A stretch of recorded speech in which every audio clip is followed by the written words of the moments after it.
Hi everyone, welcome back to Cottoverdi. My name's Annette. Today I'm going to be propagating my Oriental Poppy, and this one is called Royal Wedding. It's a lovely white poppy with really big flowers and little purple pattern and a purple stamens in the middle, and it's so gorgeous and the bees absolutely love it. And this poppy is planted in completely the wrong place, so I'm going to be digging it up, seeing if I can divide it, and then taking some root cuttings, and I'm going to show you how to do all of that in case you've got some Oriental poppies that you would like to propagate as well. November or December is a perfect time to be moving your herbaceous perennials, and it's a great time to take root cuttings if that's what you'd like to do, because your plants are in dormancy, and so you don't need to worry about the leaf canopy at all, and they'll root in over the winter, and then you'll have lots of lovely flowers next summer. Now with poppies, they don't really like to be disturbed. They've got really deep roots, and I'm going to get Richard to help me dig them up because I've tried already and I have failed to get deep enough to get the roots out. So I'm going to show you how we do that, and then I'll show you how we replant them and take the root cuttings. The reason that I'm moving my poppies from this area here is because it's very shaded. I've got a lovely Himalayan honeysuckle here and a Philadelphus over here, and so this area is it's just too shaded now. These plants have grown, and it's not the best place for me to grow the poppies, and I'm always really disappointed when they flower because they're just really hidden. So I'm going to be moving them from here to a sunnier location, probably part sun, but definitely not surrounded by these really tall shrubs. We didn't do particularly well when we dug up the poppies, and we have broken the roots. So you can see like how much root is in the soil, and we've seemed to have broken the bottom off, but I do think that we've got enough root here that we're going to be able to replant it.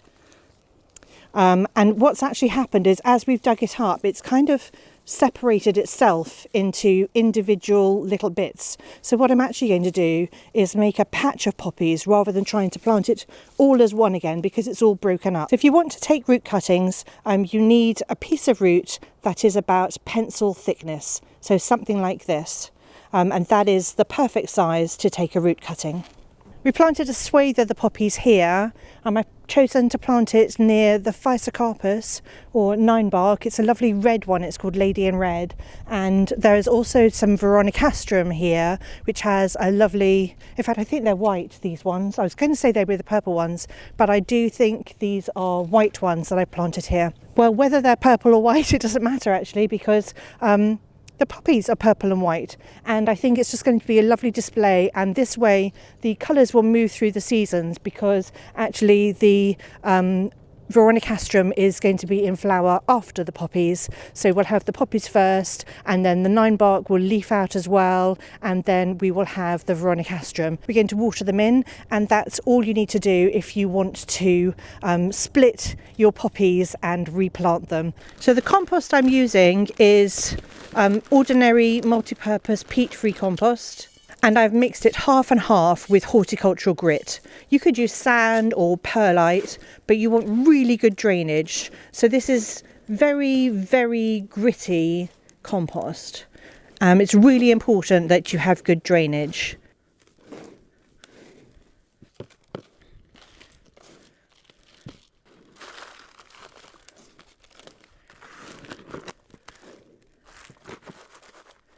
So these are the roots that I've chosen to take cuttings with.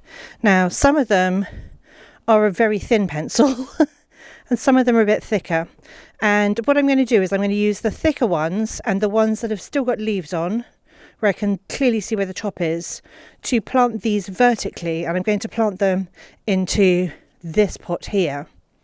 And it's really important when you're doing that to make sure that you know where the top is and the bottom is. And the best way to do that is to cut the bottom at an angle and the top as a straight line. Now you don't need any of the foliage, so you can take that off. But you can take root cuttings two different ways. You can either lay them flat on the surface of a tray like this, or you can put them vertically like this. Now obviously if you're laying them flat, it doesn't matter which way is up and which way is down. That's really not important.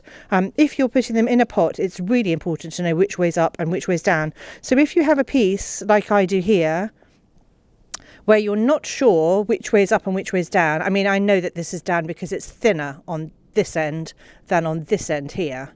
But supposing I didn't know which way was up and which way was down because this piece of root came off, then you could use these cuttings to lay horizontally like this on the tray and not use them in a pot like this. And it really doesn't matter which way you choose to take your root cuttings, whether you plant them upright or whether you put them horizontally, they're both going to root. If they have the same conditions and you look after them, then they're going to root fine. It really doesn't matter which way you do it. So I've actually got a 3-litre pot here, but you can use any pot you like as long as it's deep enough.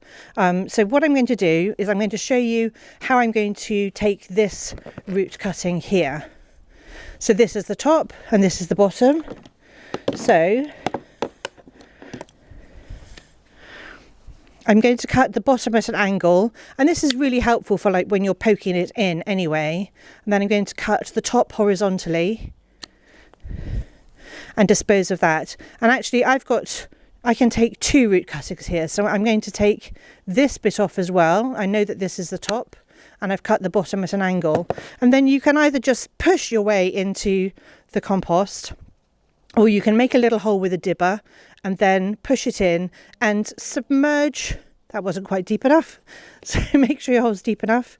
Submerge your cutting right up to the very top. You want it to go all the way in, and you can have your cuttings anywhere from this length, which is nearly 10 centimetres, or you could just do, half of that. So like 5 centimetres would be absolutely fine.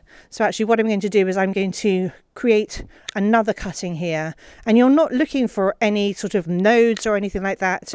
You're literally just looking to make sure you know the top and the bottom.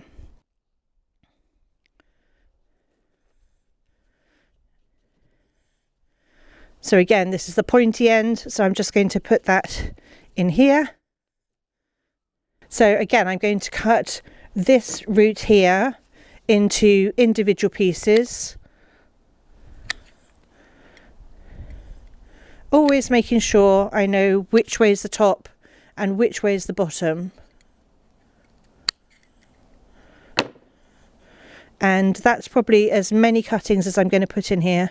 I need to remember, it's helpful if you do them all at once, because then you know where your last one is. And I do them about, 2 inches apart, something like that. And make sure you get them the right way up, so pointy side down. And I'm just sort of putting them around the edge of this pot here. And I'm not using any hormone rooting powder or anything like that. And then what I'm going to do is cover that with a layer of grit. And then if you wanted to do it in a tray, you could use this kind of tray here, or you could use just a whole tray like I am, and you just want to lay them on the surface like this. Space them out. Because we're laying them out here like this, it doesn't matter which way up they are, whether they're up or down, but you can still follow the same principles if you want to.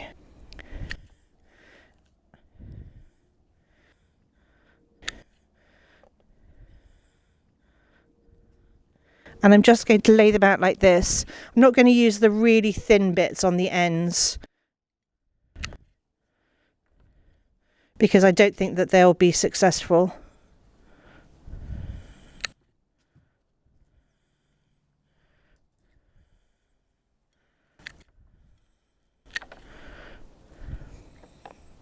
So I'm only using the thicker pieces. So I've got 9 cuttings in there, spaced out. I'm just going to make sure they've got really good contact. And then all I need to do is cover those with some grit. So then I'm going to water these in, and I'm going to keep them in my cold frames. You could just find a shady part of your garden that's protected, like up against a wall or something, and keep them there for a few weeks. But they're perfectly fine, uncovered, as long as they've got good drainage, just kept somewhere protected. That's it for today. I really hope you found this interesting and useful. Thank you so much for watching. I'll see you all next time.